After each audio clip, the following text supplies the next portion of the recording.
ఉన్నాడు. అయితే ఈరోజు ఈ గ్రామాన్ని ప్రేమించి హీనులమైన అల్పులమైన మమ్మల్ని మీ దగ్గరికి పంపించున్నాడు. ఎందుకంటే దేవుడి లేఖనము ఇదిగో ఏ ఒక్కరూ నశించిపోకూడదు, అందరూ మారు మనసు పొంది ఆయన రాజ్యములో ఉండాలని ఆశపడుతున్నాడు. పిల్లారా, గొప్ప దేవుడు ఎందుకు ఇంత మనందరి మీద ఎందుకు ఇంత అంత ప్రేమ అంటే పిల్లారా, ఆయన మనల్ని కలుగు చేసిన దేవుడు, ఆయన సృష్టికర్త అయిన దేవుడు, మనల్ని తయారు చేసిన దేవుడు, ఈ లోకాన్ని సృష్టించిన దేవుడు.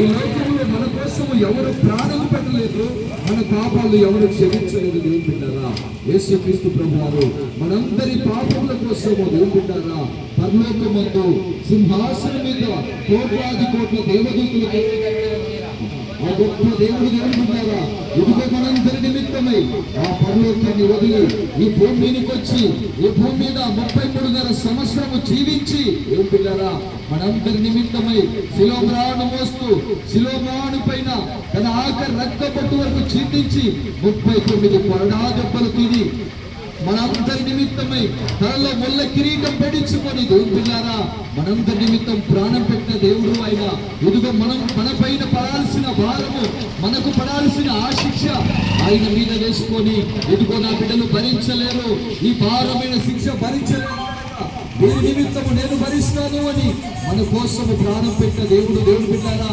ఎదుగో ఈ మాటలు వింటున్న మీరు ప్రాణము పెట్టిన దేవుడు ఎదుగో మనందరి కోసము ప్రాణం పెట్టి సమాధి చేయబడి సమాధిలో 3 దినాలుండి 3వ దినాన సజీవుడై ఎదుగో భూమిగా తిరిగి 40 దినాలు నివసించి 40 దినాల్లో అందరి చూస్తుండగా పరలోకానికి ఎక్కిపోయాడు. దేవుడు బిడ్డారా ఈ విధానం అందరి కోసం మనందరి నిమిత్తమై దేవుడు ఎదురు చూస్తున్నాడు, మనందరి కోసం ఎదురు చూస్తున్నాడు, నిరీక్షిస్తున్నాడు.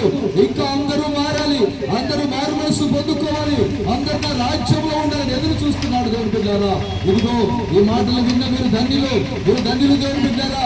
ఎందరో మన పిల్లలు ఈ మాట తెలియక ఇదిగో మరణాన్ని పొందుకొని తన పాపాన్ని క్షమించగలక నరకానికి వెళ్ళే పిల్లలున్నారు. దేవుని బిడ్డారా ఈ రోజైతే మనల్ని పాపాలను క్షమించగలిగిన దేవుడు మన ఎంతో ఉన్నాడని గ్రహించడం కోసమే తెలియపరచడం కోసం వచ్చిన్నారు. దేవుని బిడ్డారా ప్రతి పాపాన్ని ప్రతి పాపం నుంచి విడుదల కలిగజేసే దేవుడు ఉన్నాడు, ప్రతి పాపాన్ని క్షమించగలిగిన యేసుక్రీస్తు ప్రభువారు ఉన్నారు కనుక దేవుని బిడ్డారా ఆయన ఎందు మీరు ఆయన విశ్వాసం నుంచి ఆయన రాజ్యంలో ఉండాలని దేవుని బిడ్డారా ఎదురు చూస్తున్నాడు కనుక ఈ మాటలు వింటున్న మీరు ధన్యులు. దేవుని బిడ్డారా ఆయన లేఖనము సెలవిస్తుంది, ఇదిగో నేను త్వరగా వస్తున్నాను, ఇదిగో నేను త్వరగా వస్తున్నాను, ఇదిగో నీతిమంతుడుగానే ఉండనిమ్ము, అన్యాయస్తుడుగానే ఉండనిమ్ము, ఇదిగో దొంగగానే ఉండనిమ్ము, వాడి క్రియల చొప్పున నేను జీతం ఇస్తాను నా దగ్గర ఉంది అని తెలియపరిచినాడు. దేవుని బిడ్డారా అందుకోసం ఎవ్వరు ఆ జీతము పెట్టుకోకూడదు. దేవుని బిడ్డారా ఆయన రాజ్యంలో ఆయన బిడ్డలుగా మనమందరం ఉండాలి, ఆయన బిడ్డలుగా మనమందరం ఉండాలి.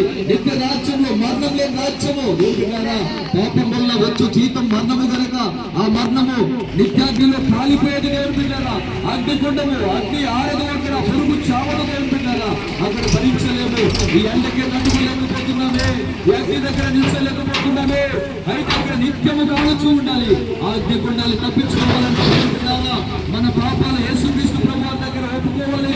యేసయ్యా నేను పాపినయ్యా అంటే క్షమిస్తాడు. దేవుని బిడ్డారా యేసుక్రీస్తు ప్రభువు భూమి మీద ఉన్నప్పుడు వ్యభిచారం చేత పట్టబడిన స్త్రీ దేవుని దగ్గరకు వచ్చాయా నేను తెలియక పాపము చేశానయ్యా అన్నప్పుడు అమ్మా ఇక మీద నువ్వు పాపము చేయకు, ఇదిగో నువ్వు దేవుని యందు భయభక్తులు కలిగి జీవించమని తెలియపరిచినాడు. దేవుని బిడ్డారా ఈ రోజు మనము కూడా మన పాపాలు ఒప్పుకొని దేవుని వైపు విశ్వాసం వచ్చి చూస్తే ఆయన రాజ్యంలో చేర్చుకుంటాడు. దేవుని బిడ్డారా ఈ మాటలు విన్న మీరు ధన్యులు, ఈ మాటలు విన్న మీరు ధన్యులు. దేవుని బిడ్డారా అందరి విశ్వాసం వచ్చి ఆయన వైపు చూడవలసిందిగా ప్రభు పేరు